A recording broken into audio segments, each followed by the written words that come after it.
some families outsource everything, and they hire a large team of professionals in some of those different areas that I just described a moment ago. There's some other families that handle almost everything internally. They handle all their investment decisions, and then there's other families that they hire a chief investment officer, or they hire or outsource maybe some analysts to evaluate opportunities.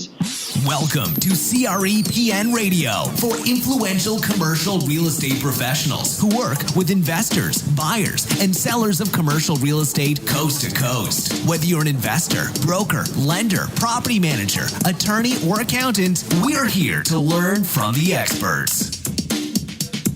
Welcome to Commercial Real Estate Pro Network CREPN Radio, episode number 176. Thanks for joining us. My name is J. Darren Gross. This is the podcast focused on commercial real estate investment strategies. Weekly, we have conversations with commercial real estate investors and professionals who provide their experience and insight to help you grow your real estate portfolio. Let's get into the show. Today, my guest is Brian DeLucia. He's a returning guest to CREPN Radio. Way back on episode number 36, we talked to Brian. He works with Arrivato. It's actually a family office. And today we're going to talk with him about family offices and find out what they are, when they're a good option, and who can work with a family office. But first, if you like our show, CREPN Radio, we'd love to hear from you. You can like, share, and subscribe. And please consider leaving a comment. We'd love to hear from you. Also, if you'd like to see how handsome our guests are, please check out our YouTube channel, Commercial Real Estate Pro Network. With that, I want to welcome Brian DeLucia back to CREPN Radio. Brian, how you doing? I'm doing very well. Thank you, Darren. Good. Well, it's good to talk with you again, and looking forward to getting into this. But before we get started, if you'd take just a minute and share with the listeners a little bit about your background. Yeah, excellent. So I've been in real estate development now for almost 20 years. Our a couple of our different partners, extended family and family friends, has started our first real estate development company 30 years ago. So certainly been involved in real estate for a long time, just trying to build out residential communities and, commercial assets that, provide great opportunities for, businesses that, provide essential daily services to the marketplace, as well as just trying to be a very good resource and leader, within the community, kind of with that Main Street, mentality of bringing value to create jobs and better economics and elevate, companies and give voice to, very good people in the market. You bring up an interesting thing, and I think the one thing I want to back up here just one step. It wasn't clear to me when we first spoke was that Arrivato it's your family's family office, correct? Yes. Got it. Well, what you brought up there that I really like and like to get into a little bit more is this notion of essentially being a good neighbor. If I kind of heard what you were saying there about how you can, better the community or help Main Street or that. Can you speak a little bit more to that? Yes, absolutely. It's about, at the end of the day, business is about people and service. And, it's always about the customer, no matter what business endeavor you're in, whether you're selling widgets or providing services or building real estate.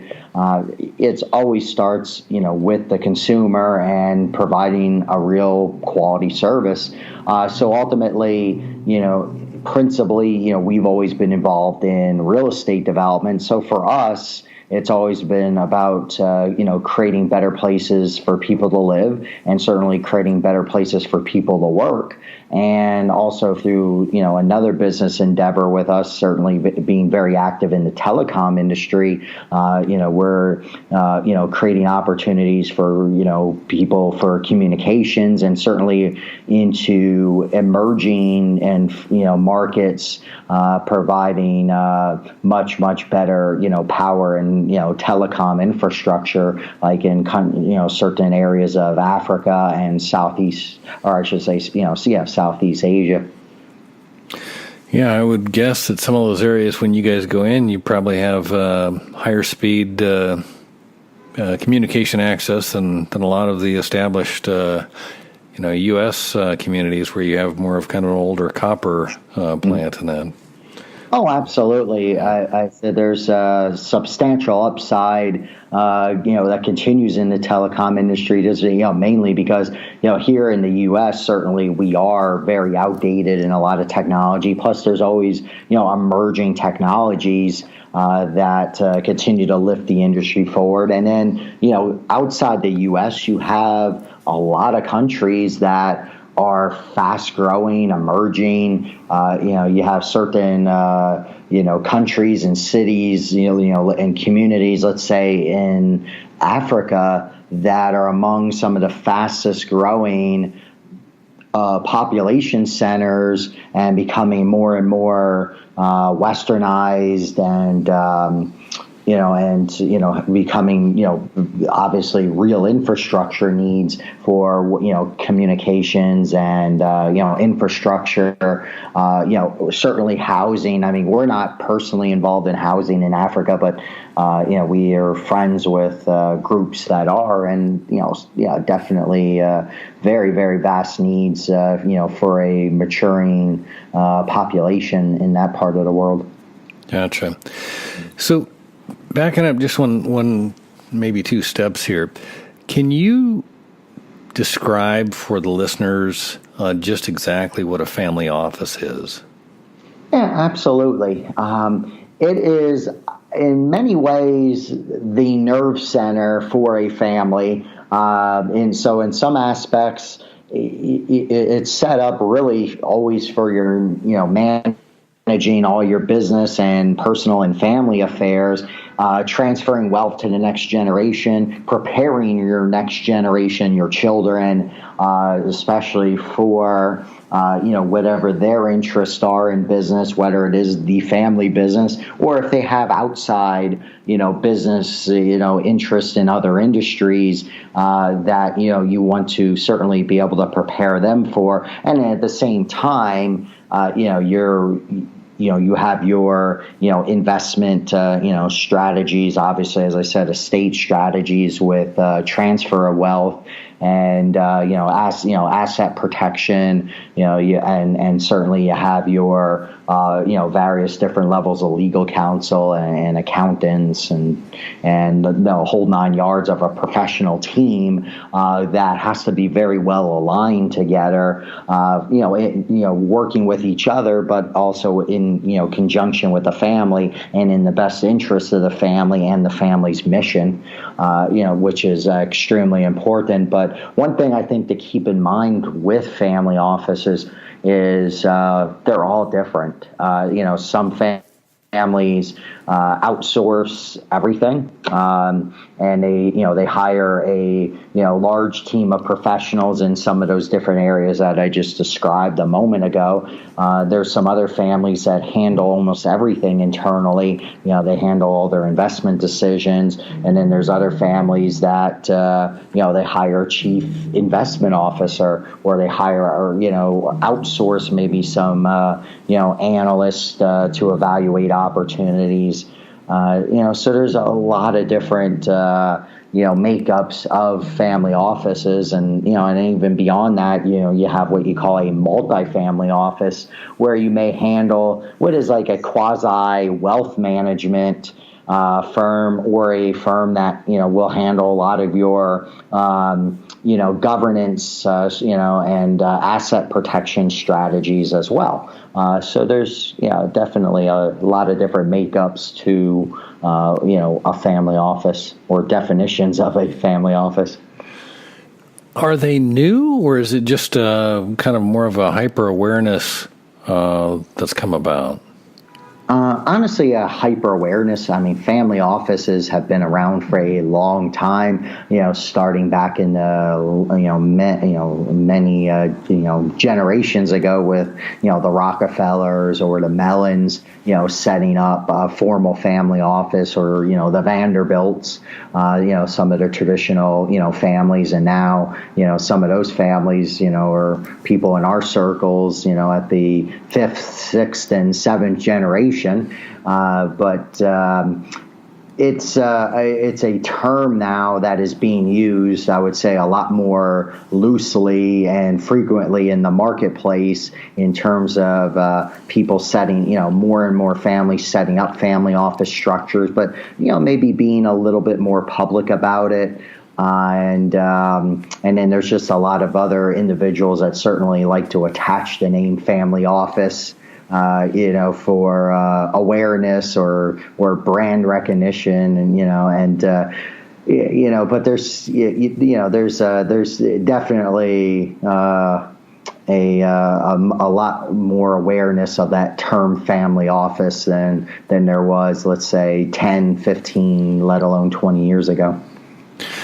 So is there any common link to where they generated their wealth?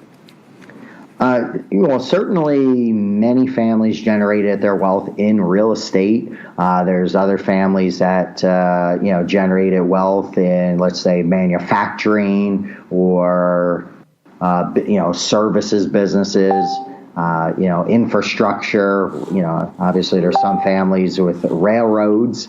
So there's a lot of different, industries, certainly where families, ultimately created their original wealth. Got it. So it's basically a structure for families, like you said, looking to transfer generational wealth and protect assets. Is that kind of the central kind of a reason for? Yeah, absolutely. First priority or objective is absolutely protection of wealth or preservation of capital. Especially if you still have the previous or the current generation that might be in their 50s or 60s or 70s, preservation of wealth is absolutely the priority. And also with the focus of passing on wealth to a different their next generation. Now the younger generation, we're talking certainly family members in their 20s and 30s, early 40s. The focus certainly is always going to be preservation of wealth before anything, but you're also growing capital. You're maybe pursuing different business interests that weren't necessarily an industry maybe when you were in the previous generation, or and especially like these days, the younger generation very, very interested in, social and economic impact opportunities, where you feel like you're really bringing a lot of goodwill. And over the last, few years now, those are, opportunities that, yes, there's very talented people that have an opportunity to create social and economic impact in a measurable manner, in a scalable structure that has an opportunity to affect an entire global population in a very positive, day-to-day manner. But also at the same time, these opportunities now provide a compelling financial return. So you're blending the best of both worlds, and that is something that is certainly very appealing to the younger generation within families. So obviously, we're talking about substantial wealth. Is there any kind of a number of minimum that you've seen where family offices get started? Well, I think a good rule of thumb is if you have an opportunity where you're writing, let's say a check to charity that may be out, that's maybe a certain percentage of your wealth, or is more than what your executive assistant makes in salary. At that point, it's a good indication. It might be a good opportunity to start setting up the infrastructure of a family office. But typically, there are different benchmarks. I mean, I know many people will say, it's $100 million, or others will say it's $250 million. But honestly, if you're a very high net worth family, you want to start, setting up the characteristics of a family office type of structure, even though you may not have the resources to necessarily build out a full-blown, family office team. You still want to set up some of the characteristics, in terms of governance and your mission as a family, how you evaluate opportunities, and then and having an investment committee, and ultimately your processes in terms of conflict resolution, and I think I might have mentioned earlier, just with family governance, and also how you're going to evaluate and make decisions as a family, when it comes to investment decisions or other business interests involving a family. So within that, I'm just kind of curious: are there votes? Do you have votes, or is it more like the committee that is in charge of doing this does that, or?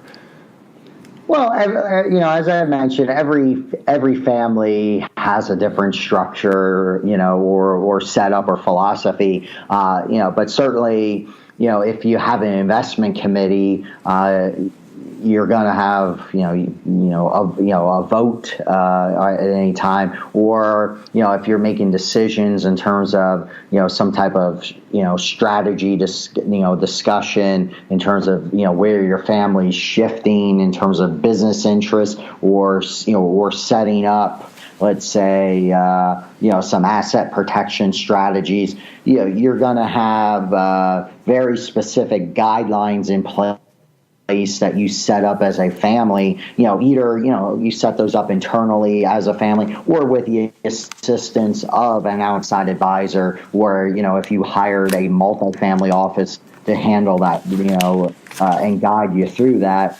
process. You either will have some set of guidelines that have been set up in the past that which you function by to make decisions. So let's talk a little bit about working with a family office. I'm assuming that based on the mission or the goal of transferring the wealth onto future generations, that it's a fairly well vetted, conservative mindset as far as what I know you can't speak for all family offices, but I would think that tends to be somewhat of a conservative kind of a, capital preservation mindset. Am I hearing you right, or am I thinking right? Oh, absolutely. I mean, you have certain families that their entire investment strategy is a liquid, fairly conservative, let's say maybe fixed income, or other, liquid strategies that will be conservative, where they're going to, provide you very steady, safe returns. Versus you may have some other families that are strictly, they have operating businesses, or, they're investing directly into companies where they're going to take an LP interest or a control position in helping to, build and elevate companies to another level. You have other families that may, look for opportunistic, opportunities to acquire distressed companies or distressed assets. You have other families that maybe develop real estate. So there's different certainly levels of risk in terms of whether you're building operating businesses or you're running a very safe, conservative liquid portfolio. So in the realm of real estate, can you describe kind of some of the I guess the borrowers that you've worked with, or is it? Do you guys primarily go for an equity stake, or do you do debt?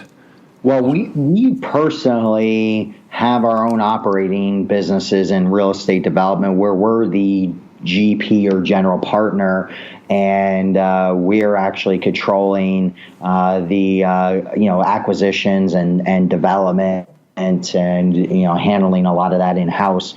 There are certainly many families that are functioning as a LP to where they're looking to identify maybe it could be 2 or 3, 4, 5 local operators in different markets in strategies that they're very comfortable with and aligning with them to help scale them to a more meaningful level.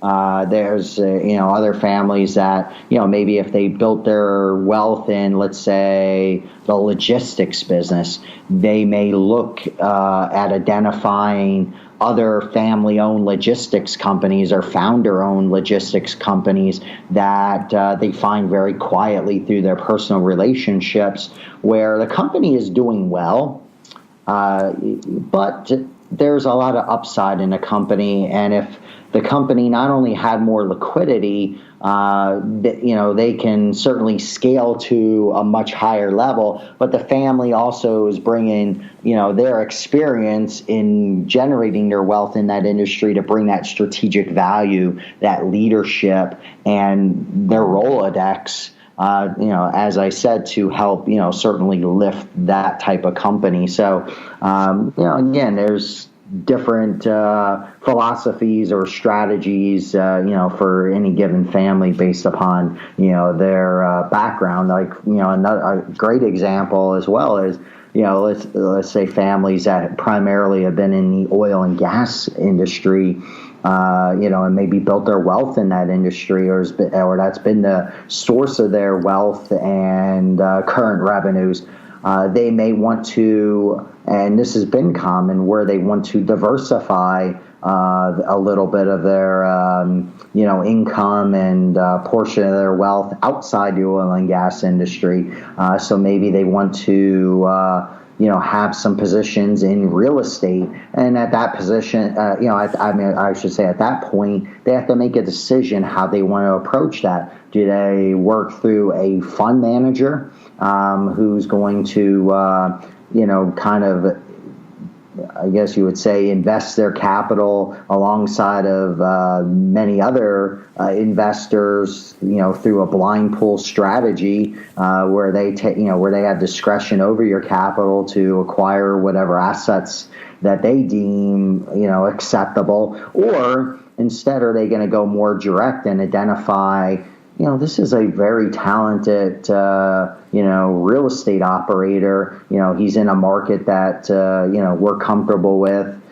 We feel comfortable with him as a person. We understand what, his objectives are. So we're comfortable maybe, aligning with them and, let's say, committing to do 4 or 5, transactions with them in the next couple of years. So there's, a couple different approaches that, families take a look at in regards to that. So in reference to the way you guys operate, the being on the general side, do you kind of quarterback the deals you do, or do you kind of come in and bring other investors on the LP side, or what's something you can cite that you've done? Oh, that's a great question.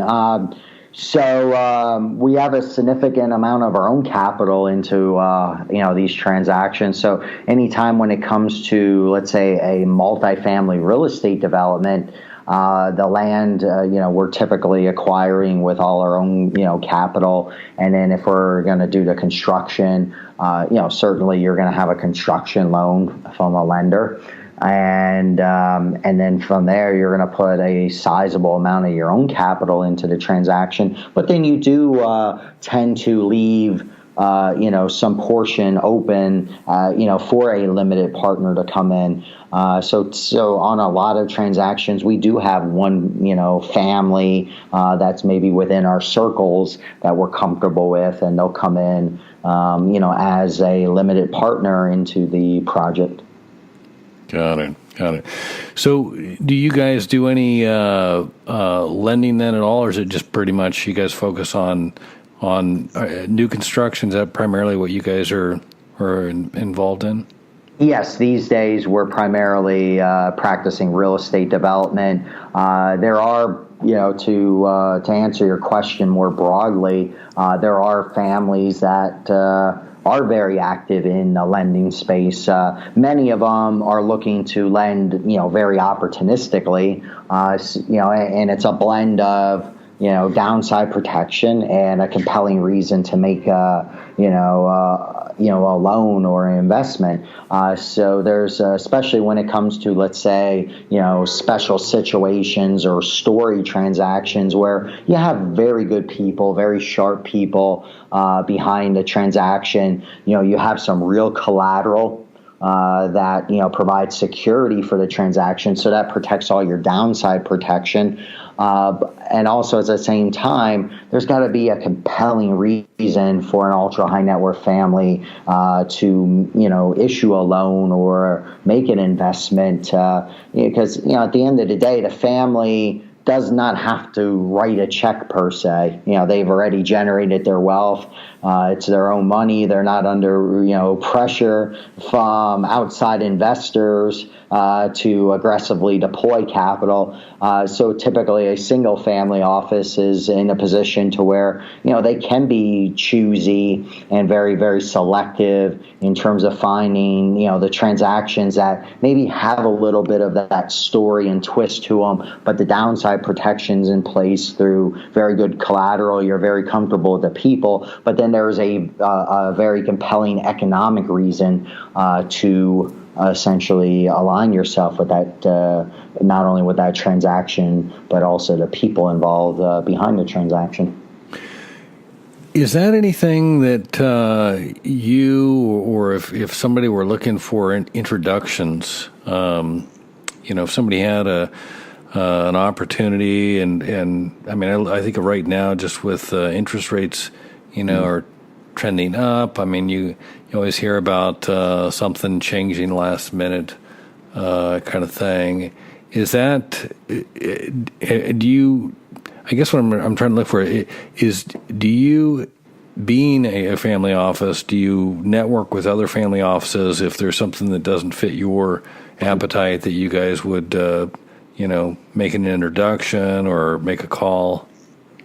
Absolutely, and you certainly see a lot of that within the last few years now within the family office community. A lot of families are spending more time together or being brought together more often, whether it's, maybe through a cocktail hour or a selective roundtable, maybe 5 to 10 to 15 families, or a private dinner, at a, exclusive kind of private location where you might bring in 15 to 20 families just to, sit around, have one-on-one conversations, some group conversations, and trade notes about different philosophies or thoughts.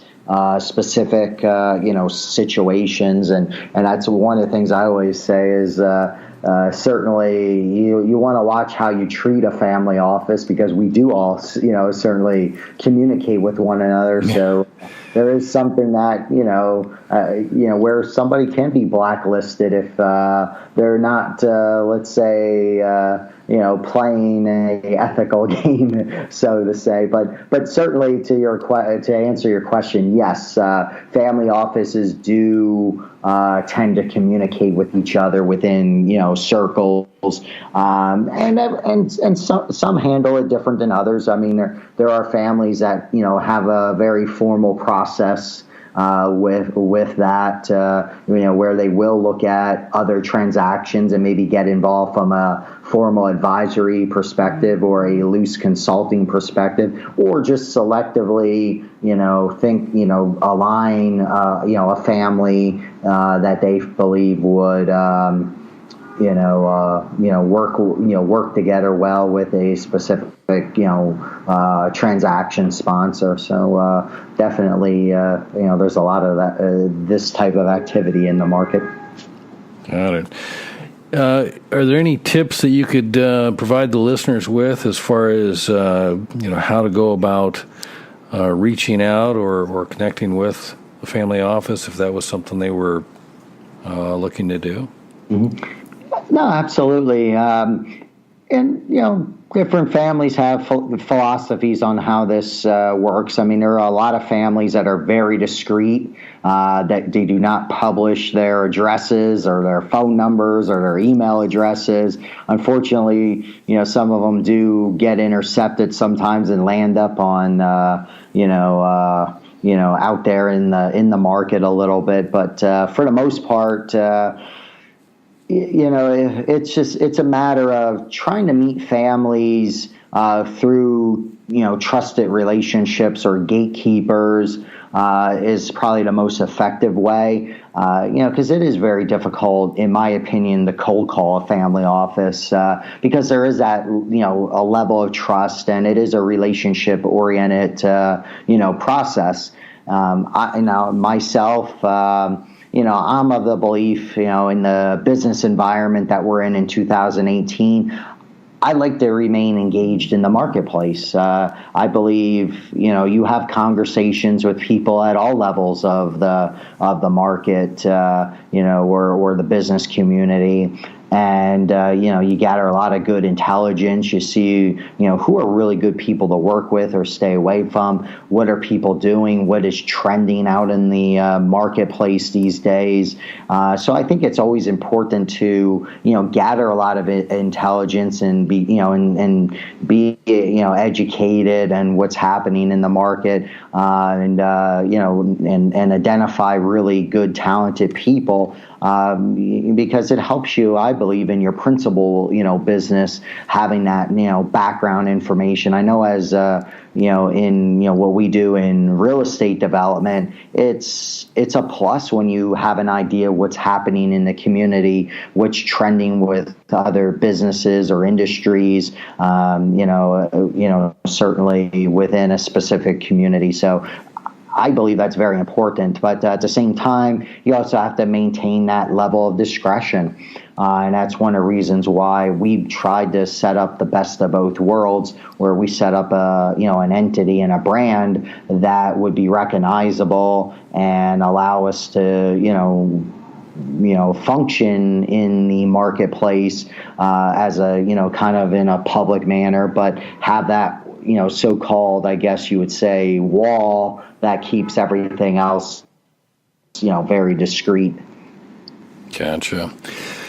Brian, if you were going to sum up our conversation, one thing you wanted the listeners to take from today, how would you say that? Just be a human. I said, it's just, I'm a very big believer in, just being a real person, just, being a human and approaching, whether, it's other families, or other professionals, no matter if they're a family office or, or a industry professional, just approach people with a level of respect and just with a human touch rather than, maybe let's just say being very aggressive or pushy or salesy, build a relationship with somebody, know your audience of who you're speaking with, and, and just become a likable person at the end of the day. And I think if people could do that, and, we can create a lot more alignments of interest and synergies out there to really make a positive difference in day-to-day life within a community. I like it. Yeah. Brian, where can the listeners go if they'd like to learn more or connect with you? Certainly, they can go to our website, Arrivato LLC.com, which is ARRI, as in Victor, ATO LLC.com. And certainly they can, go on to LinkedIn and look me up on LinkedIn. Always happy to engage with people, as I said, as long as people are, looking to build a relationship and, as the baseline to conversation, always willing to have a conversation with somebody. That's great.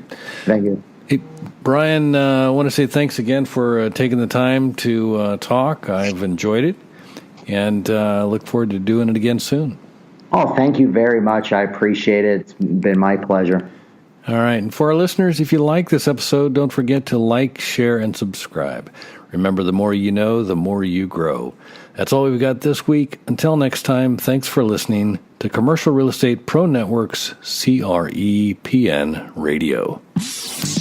You're listening to CREPN Radio for influential commercial real estate professionals. For more information on this or any of our guests, like us on Facebook, CREPN Radio.